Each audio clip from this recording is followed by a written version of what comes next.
Today on the Daily Dose, the ghost city of Varosha.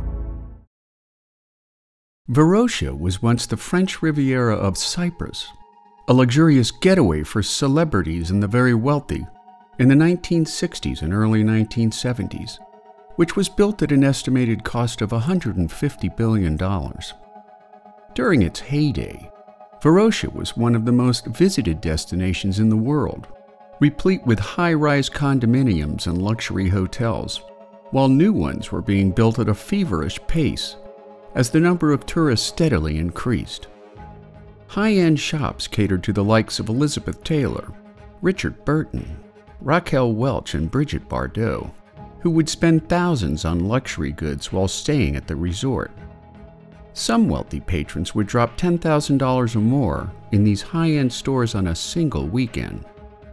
That all changed in August of 1974, when Turkish forces seized control of Varosha, following an abortive attempt to unite Cyprus with Greece. All of Varosha's residents fled for their lives, while tourists were denied entry into the area. Looting by Turkish troops cost business owners more than $50 million, including the theft of expensive jewelry and art.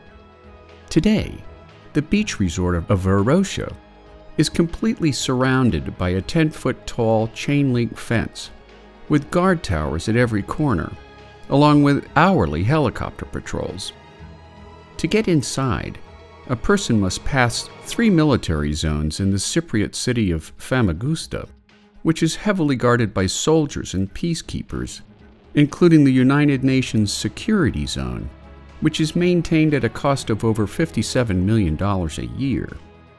Assuming you can gain the necessary clearance, as you walk the resort, visitors see crumbling buildings and streets badly in need of repair.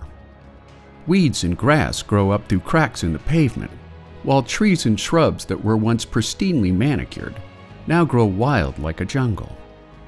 An abandoned Toyota dealership sits smack dab in the center of town, which at its peak sold more than $1 million worth of cars each and every month.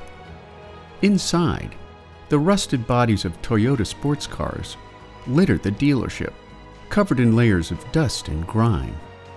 As for the future of Varosha, it might become a bustling beach resort yet again, now that Turkish and Cypriot authorities partially reopened beaches in 2020, allowing tourists to enter the zone in limited numbers.